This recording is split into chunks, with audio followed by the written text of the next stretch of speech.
ಎಲ್ಲರಿಗೂ ನಮಸ್ಕಾರ. Indian IAS and KS study ಸರ್ಕಲ್ಗೆ ಎಲ್ಲರಿಗೂ ಸ್ವಾಗತ ಸುಸ್ವಾಗತ. ಸೊ ಇವತ್ತು ಕ್ಲಾಸಿಗೆ ಬಂದಿದ್ದ ಉದ್ದೇಶ ಏನಪ್ಪ ಅಂತಂದರೆ, ನಿಮಗೆಲ್ಲ ಗೊತ್ತಿದೆ ವಿಲೇಜ್ ಅಕೌಂಟೆಂಟ್, SDA FDA, ಅದೇ ರೀತಿಯಲ್ಲಿ PDO ಹಾಗೂ KS ಏನಾಗಿದೆಪ್ಪ ಅಂತಂದರೆ ಕಾನ್ಫರ್ಮ್ ಆಗಿದೆ. ಈ ಎಕ್ಸಾಮ್ಗೆ ಸಂಬಂಧಪಟ್ಟಂಥ ವಿಜ್ಞಾನಕ್ಕೆ ಯಾವ ರೀತಿಯಲ್ಲಿ ಕ್ವಶನ್ ಬರುವ ಸಾಧ್ಯತೆ ಇರುತ್ತೆ ಅಂತೇಳಿ ಪ್ರಶ್ನೆಗಳ ಬಗ್ಗೆ ನಾವೇನು ಮಾಡೋದು ಇವತ್ತಿನ ಕ್ಲಾಸ್ನಲ್ಲಿ ವಿಶ್ಲೇಷಣೆ ಮಾಡೋಣ. ಎಂದಿನಂತೆ ಇವತ್ತಿನ ಕ್ಲಾಸ್ನಲ್ಲಿ ಬರುವಂಥ ಮೊದಲ ಪ್ರಶ್ನೆ, ಯಾವ ದ್ರವ್ಯವು ನಿರ್ದಿಷ್ಟ ರಾಶಿ, ನಿರ್ದಿಷ್ಟ ಗಾತ್ರ, ನಿರ್ದಿಷ್ಟ ಆಕಾರವನ್ನು ಹೊಂದಿರುತ್ತದೆ, ಅದು ಯಾವುದಾಗಿರುತ್ತದೆ? ಆಪ್ಷನ್ ಎ ಘನ, that is a solid. Option B ದ್ರವ. ಆಪ್ಷನ್ ಸಿ ಅನಿಲ. Option D plasma.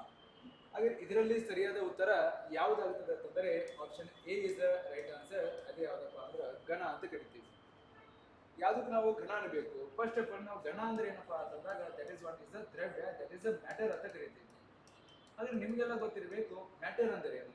ಯಾವುದಕ್ಕೆ ನಾವು ದ್ರವ್ಯ ಅನ್ಬೇಕಪ್ಪ ಅಂತಂದ್ರೆ ಯಾವ ಕಾಯವು ನಿರ್ದಿಷ್ಟವಾದ ರಾಶಿ ಮತ್ತು ಸ್ಥಳವನ್ನು ಆಕ್ರಮಿಸಿಕೊಳ್ಳುತ್ತಿದ್ದರೆ ಅವಕ್ಕೆ ನಾವು ಏನಂತ ಕರಿತೀವಿ? ದ್ರವ್ಯ ಅಂತ ಕರಿತೀವಿ.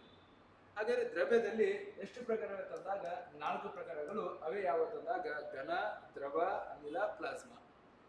ಹಾಗಾದ್ರೆ ಈ ಘನದಲ್ಲಿ ಅಣುಗಳ ಸಂಯೋಜನೆ ಏನಾಗಿರ್ತದೆ ಅಂತಂದರೆ ಒತ್ತೊತ್ತಾಗಿರುವುದರಿಂದ, ಫುಲ್ ಪ್ಯಾಕ್ಡ್ ಆಗಿ ಅರೇಂಜ್ ಆಗಿರೋದ್ರಿಂದ ಘನಕ್ಕೆ ಏನಾಗಿರ್ತದೆ ಅಂತಂದಾಗ ದಟ್ ಈಸ್ ನಿರ್ದಿಷ್ಟವಾದ ರಾಶಿ, ನಿರ್ದಿಷ್ಟವಾದ ಗಾತ್ರ ಮತ್ತು ನಿರ್ದಿಷ್ಟವಾದ ಏನು ಹೊಂದಿರುತ್ತದೆ?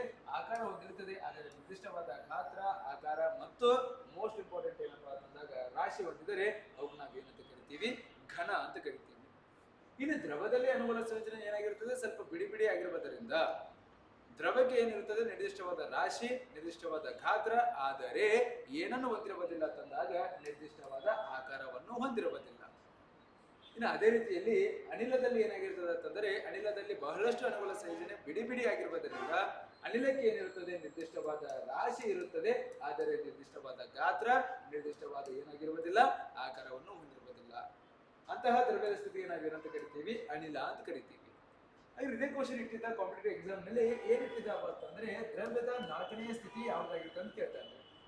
ಅದೇ ದ್ರವ್ಯದ 4ನೇ ಸ್ಥಿತಿ ಯಾವ್ದಾಗಿರುತ್ತೆ ಅಂತಂದ್ರೆ ದಟ್ ಇಸ್ ದ ಪ್ಲಾಸ್ಮಾ ಆಗಿರುತ್ತದೆ.